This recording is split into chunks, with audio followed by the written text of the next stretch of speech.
बोल जो मत सिद्धार्थ शिक्षा सदन senior secondary school Sojat road में आपका स्वागत है।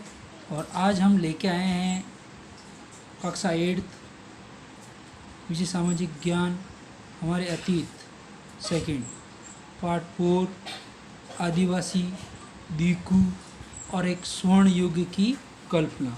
तो बच्चों, पहले हमने पढ़ा था, आपको याद हो तो जनजातीय समूह किस तरह जीते हैं, झूम खेती वो किस प्रकार करते हैं, प्रतिभूमि क्या होती है, साल क्या होते हैं, महुआ क्या होते हैं, और कुछ शिकारी और संग्राहक क्या क्या कार्य करते हैं।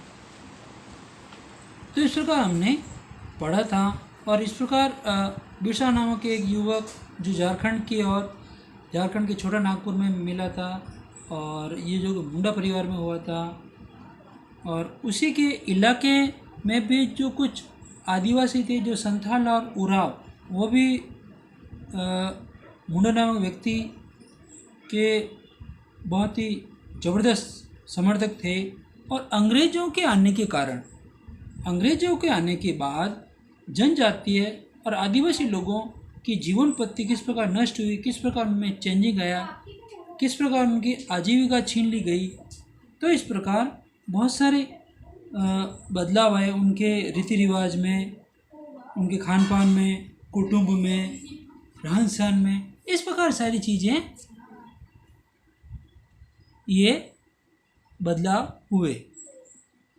तो आज हम पढ़ने जा रहे हैं कि जो कुछ संग्राहक और शिकारी लोग थे, वो जड़ी बूटियों के इस्तेमाल करते थे, जंगलों से इकट्ठा हुई चीज़ों को स्थानीय बाजार में बेचते थे। और बुनकर लोग जो है वो कपड़े और चमड़े की रंगाई के लिए कुसुम और पलाश के फूलों की जब ज़रूरत होती है तो उनसे वो कांटेक्ट करते थे। अब देखते हैं कि आदिवासियों के कार्य एवं आमदनी के साधन किस प्रकार वो जुटाते थे। वे अपनी कीमती वन उत्पादों के बदले ज़रूरत की चीज़ें लेते थे। अब इनके पास जो भी जड़ी बूटियाँ वगैरह होती थी और औषधियाँ होती थी, वो बहुत कीमती थी। इन उत्पादों के बदले वो अपनी जीविकोपार्जन और ज़रूरत की चीज़ें लेते थे। कई बार उन्हें ज़रूरी चीज़ें खरीदने के लिए अपनी मुट्ठी पर आमदनी का सहारा भी लेना पड़ता था। और कई बार ऐसा भी होता था कि उनके पास ज़रूरी चीज़ें खरीदने के लिए जो कुछ भी होता था वो उनको दे देते थे और ज़रूरत की चीज़ें लेते थे। कई लोग आसपास गांव में नौकरी भी कर लेते थे। कई लोग ऐसे भी थे कि आसपास में रोजगार ढूंढ के नौकरी कर लेते थे। कोई बोझा ढोता था और कोई सड़क निर्माण कार्यों में भी नौकरी करता था। कई आदिवासी जो खेत में भी काम करते थे, खेत मजदूर भी थे। तो इस प्रकार वो अपनी आमदनी के लिए कुछ न कुछ कार्य करते थे और ज़रूरत की चीज़ों को भी वो लेते थे। अब देखिए, मध्य भारत के बेगा औरों के काम करने से कतराते थे। जो मध्य भारत था जिसमें कि ये जो एमपी वाला जो इलाका है, एमपी वाला यानी कि मध्य प्रदेश वाला इलाका, ठीक है ना। मध्य प्रदेश की राजधानी कौन सी है? भोपाल, ठीक है। यहाँ पे बेगा नामक आदिवासी थे। बेगा कह सकते हैं। जो आदिवासी थे वो औरों के लिए, दूसरों के लिए काम करने से बहुत कतराते थे। मतलब वो दूसरों के लिए कार्य नहीं करते थे। बेगा जो जनजाति थी वो खुद को जंगलों की संतान मानती थी, जो केवल जंगल की उपज यानी पैदावार पर ही वो जिंदा रहती थी, उसी पर अपने जीविकोपार्जन चलाते थे। तो अब देखिए आगे, आदिवासी कभी कभी व्यापारियों और महाजनों पर भी आश्रित हो जाते थे। आदिवासी लोग थे जो महाजनों यानी कि बनिए महाजन पर भी वो आश्रित हो जाते थे। वो किस प्रकार थे कि जो चीज़ें आसपास पैदा नहीं होती थी उन्हें हासिल करने के लिए आदिवासी को खरीद फरोख्त भी करनी पड़ती थी। उनको कुछ चीज़ें खरीदनी भी पड़ती थी। इसकी वजह से वो कभी कभी व्यापारियों और महाजनों पर वो आश्रित हो जाते थे। अब इसमें क्या था कि व्यापारी बेचने की चीज़ें लेकर आते थे और वो भारी कीमतों पर बेच जाते थे। वो व्यापारी लोग क्या करते थे कि कुछ चीज़ें बेचने के लिए लेके आते थे और वो बहुत ही उसकी कीमत बढ़ा चढ़ा के बताते थे और वो उनको बेचते थे, जिसमें कि ये आदिवासी उनके लोग लुभावनी बातों में फंस जाते थे, जिसमें शुद्धखोर महाजन भी आदिवासी को कर्जा तो देते थे लेकिन उसका ब्याज बहुत ज़्यादा होता था। आदिवासियों को चीज़ों का पता भी नहीं चलता और ब्याज वे भी जोड़ देते थे। तो इस प्रकार वो उनको कर्ज में डुबो देते थे। इस तरह बाजार और वाणिज्य ने आदिवासी को कर्ज और गरीबी में ढकेल दिया। अब आदिवासी को पता ही नहीं चलता कि उसने जो पैसे दिए उसका पता है, लेकिन उसने ब्याज कितना लगाया, कितना जोड़ा उसने, वो पता नहीं चलता। और कुछ वो ब्याज दे भी देते थे तो भी उनको ये नहीं बताते कि तेरा इतना ब्याज आ गया, अब इतना तेरे को देना है इस समय तक, वो नहीं। तो वो कर्ज में डूबते रहते थे और गरीब पे गरीब होते रहते थे। उनकी संतानें भी उनको सूदखोरों को और ब्याज पे ब्याज देती रहती थे और इस प्रकार वो अपना कार्य करते थे। तो इस प्रकार महाजनों और व्यापारियों की बाहरी संतान और अपनी सारी मुसीबतों की जड़ वो मानने लगे। अब देखिए, आदिवासी कुछ जानवर भी पालते थे। बहुत सारे आदिवासी समूह जो चरवाहा नहीं,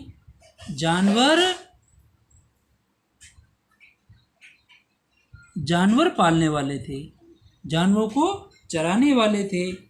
बहुत सारे आदिवासी समूह जानवर पालकर अपनी जिंदगी चलाते थे और उन्हें चरवाहा भी कहा जाता था। तो मौसम के हिसाब से मवेशी यानी जानवर, जिसमें भेड़ों के रेवड़ यानी कि रेवड़ जो समूह में चलते हैं ना, पशु जो समूह में चलते हैं वो रेवड़ होता है। भेड़ों के जो झुंड को कहते हैं रेवड़, ध्यान रखना।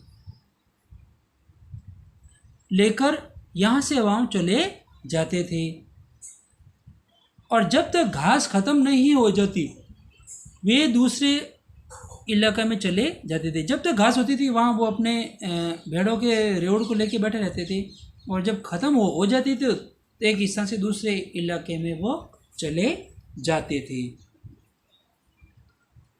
तो इस प्रकार पंजाब के पहाड़ों में रहने वाले वन गुज्जर, पंजाब के पहाड़ों में कौन से आदिवासी थे? वन गुज्जर, ठीक है ना। पंजाब की राजधानी पता है ना आपको? चंडीगढ़, हरियाणा और पंजाब की चंडीगढ़। अब देखिए, आंध्र प्रदेश के लबाड़िया समुदाय गाय भैंस के झुंड पालते थे। अब देखो, आंध्र प्रदेश का नाम आपने सुना ही है, तो आपको पता है कि आंध्र प्रदेश से अलग कौन सा हुआ? तेलंगाना अलग हुआ। अब आंध्र प्रदेश की जो राजधानी है वो दो राजधानी बन गई है, दो राजधानियाँ बन गई है। एक तो हैदराबाद, एक कौन सी है? हैदराबाद, जो कि 2024 तक रहेगी, 2024 तक रहेगी। और जो बनने वाली है राजधानी वो है अमरावती। अब जो बनेगी ना वो अमरावती बनेगी, अमरावती याद रखना है। आंध्र प्रदेश की जो राजधानी है वो हैदराबाद है और हैदराबाद कब तक रहेगी? 2024 तक। हैदराबाद की जो राजधानी है ना, आंध्र प्रदेश की दो राजधानी, हैदराबाद और अमरावती। अब जो हैदराबाद है वो कब तक रहेगी? 2024 तक। और उसके बाद जो बनने वाली है वो राजधानी है अमरावती, जो भावी राजधानी है, आगे बनेगी भावी राजधानी, ठीक है, ध्यान रखना, भावी राजधानी बनेगी अब।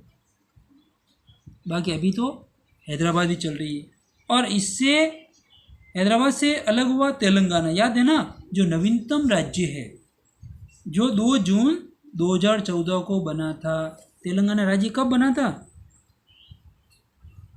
तेलंगाना 2 जून 2014, ठीक है ना।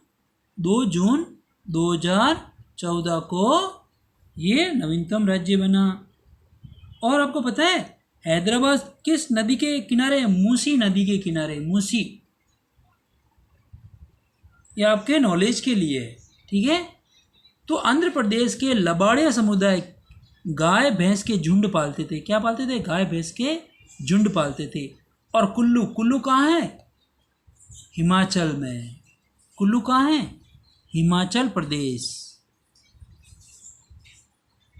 हिमाचल प्रदेश। इसकी राजधानी शिमला। कुल्लू मनाली नाम सुना है ना आपने? कुल्लू बहुत अच्छा पर्यटक स्थल है। और कुल्लू के गद्दी समुदाय के लोग गडरिये थे। गडरिये यानी कि जो भेड़ें चराते हैं।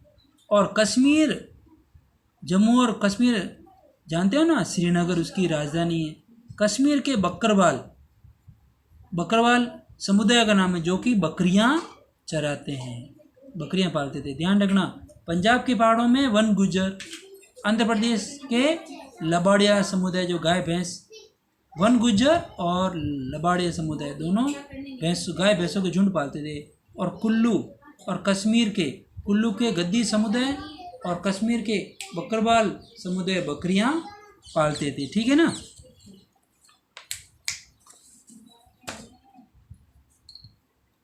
कुछ लोग एक जगह खेती करते थे, अब धीरे धीरे इनमें चेंजिंग आने लगा। तो 19वीं सदी से पहले ही बहुत सारे जनजातीय कबीले एक जगह टिककर खेती करने लगे। तो अब वो धीरे धीरे में बदलाव होने लगा। वे कई बार तो इधर उधर, पहले तो वो इधर उधर घूमते थे, लेकिन 19वीं सदी उनके लिए एक स्वर्ण काल के तरह हुई कि वो एक ही जगह टिककर कार्य करने लगे। नहीं तो वो क्या, एक स्थान से दूसरे स्थान, दूसरे स्थान से तीसरे स्थान पर वो घूमते ग्रुप में घूमते रहते थे। वे बार बार जगह बदलने के बजाय साल दर साल एक ही जगह खेती करते थे। अब क्या कि उनमें अंग्रेजों के आने के बाद उनमें थोड़ा बदलाव हुआ। वे हलों का इस्तेमाल करते थे। वो किसका इस्तेमाल करते थे? हलों का। हल चलाते ना किसान, उनका। धीरे धीरे उन्हें जमीन पर अधिकार भी मिलते जा रहे थे। जमीन पूरे कबीले की संपत्ति होती थी। जो कबीले 19वीं सदी में उनमें क्या बदलाव आया कि जमीन पूरे कबीले की संपत्ति होती थी। वो हल का इस्तेमाल करने लगे, जमीन पर उनका अधिकार होने लगा। और वो बार बार जगह बदलने की बजाय वो एक ही जगह ठहर कर, रुक कर, निवास करते हुए खेती करते थे। और कुल यानी परिवार, कुल यानी परिवार, वंश के सभी सदस्यों को उन मूल निवासियों का वंशज माना जाए। अब वो जब एक जगह रहने लगे तो उनको मूल निवासी माना जाने लगा, वहीं के जन्मे उनको माना जाने लगा। अब देखिए, ब्रिटिश अफसरों को गोंड व संथाल जैसे एक जगह ठहरकर रहने वाले आदिवासी समूह ज़्यादा सभ्य लगते थे। अब ब्रिटिश अफसर मानते थे कि ये तो बहुत भयंकर जाति है, लड़ाकू है। तो इस प्रकार इन्होंने जो संथाल और गोंड जो आदिवासी थे, वो एक जगह रुककर जो कार्य करते थे, ऐसे आदिवासी समूह सभ्य थे। वो अच्छी तरह से बस्ती में रहते थे और ढंग से कार्य करते थे। और दूसरे जो शिकारी और संग्राहक या घुमंतु खेती करने वाले, शिकार करने वाले, शिकारी से अपना जीविकोपार्जन चलाने वाले, संग्राहक जो जड़ी बूटियाँ, आयुर्वेदिक या कुछ फल फ्रूट या औषधि लकड़ियाँ का संग्रह करते थे, या घुमंतु खेती करने वाले, एक स्थान से दूसरे स्थान पर एक जगह खेती करने के बाद साल दर साल वो जगह चेंज करते रहते थे। ऐसे घुमंतु खेती करने वाले आदिवासी लोगों को जंगली और बर्बर मानते थे। कौन? ब्रिटिश अफसर। ब्रिटिश अफसर जो घुमंतु रहते थे ना, उनको बर्बर या जंगली मानते थे, और जो एक ही जगह ठहर कर जिसमें गोंड और संथाल आदिवासी थे वो उनको सभ्य मानते थे ये लोग। अब देखिए आगे, औपनिवेशिक शासन से आदिवासियों के जीवन पर क्या असर पड़े।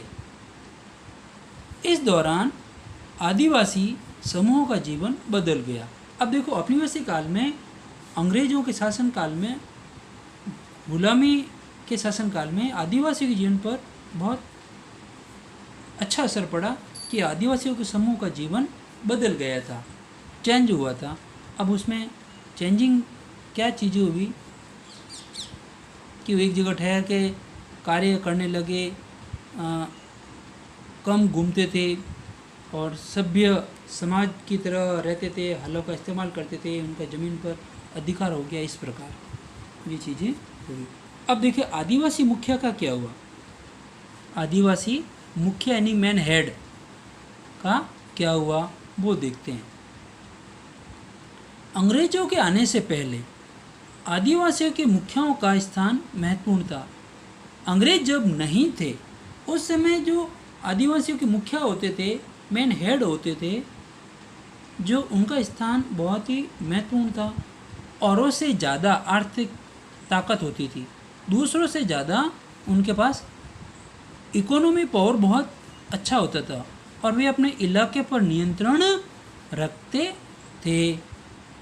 कई जगह उनकी पुलिस फोर्स होती थी, उनकी स्वयं की पुलिस होती थी। जमीन और वन प्रबंधन के स्थानीय नियम खुद बनाते थे। कौन? वो मुखिया जो है ना, कई जगहों पर अपनी खुद की पुलिस रखते थे, और जमीन पर और वन यानी जंगल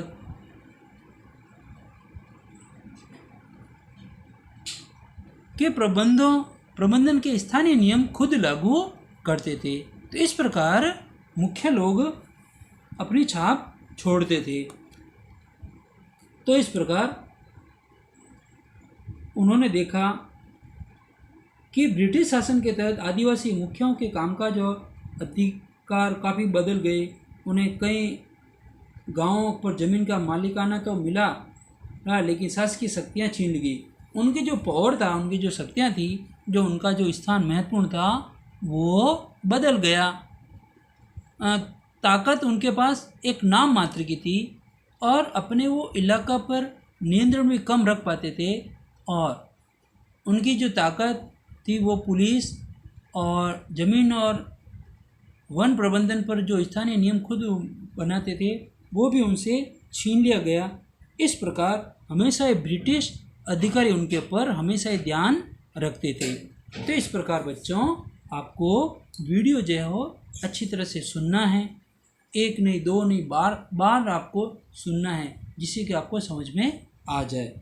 और बुक्स को भी सामने रखें और आप ध्यानपूर्वक सुने, जिससे कि कहीं आपको कई प्रकार के जीके का नॉलेज भी हो जाए और समझ में भी आ जाए। और जो ये प्रश्न आपको दिखाई दे रहे हैं, उन प्रश्नों के उत्तर भी आपको ढंग से देने। और मैं बार बार क्यों कह रहा हूँ, ये बार बार इसलिए कहना पड़ रहा है कि आप इन चीज़ों पर ध्यान दें कि पढ़ना सबको आता है, लेकिन क्या पढ़ना वो किसी को नहीं पता रहता है। इसलिए इन प्रश्नों को पहले अच्छी तरह से पढ़ना है। पढ़ने के बाद प्रश्न क्या कह रहा है, उन प्रश्नों को उत्तर ढंग से देने हैं। जैसे फॉर एग्जांपल कि पंजाब, आंध्र प्रदेश, कुल्लू में आदिवासियों के कौन कौन से समुदाय थे, ये प्रश्न हमने पढ़ा।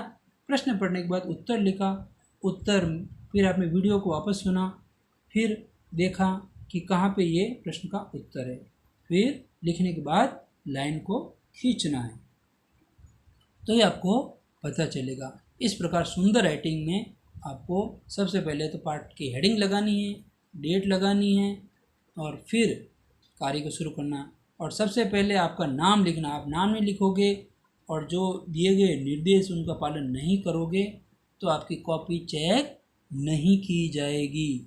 और राइटिंग प्लीज़ अच्छी लिखें। आप वीडियो का लाभ हमेशा ही ले रहे हैं और अच्छी तरह से घर पर रहकर आप कार्य को सही ढंग से क्रियान्वित कर रहे हैं, तो प्लीज़ आप जिस किसी की भी फीस बकाया है वो स्कूल में जमा कराएं प्लीज़। आप लाभ ले रहे हैं तो उसका लाभ स्कूल को भी मिलना चाहिए। आप अपनी फीस समय पे पूरी टाइम पे जमा कराएं। Thank you.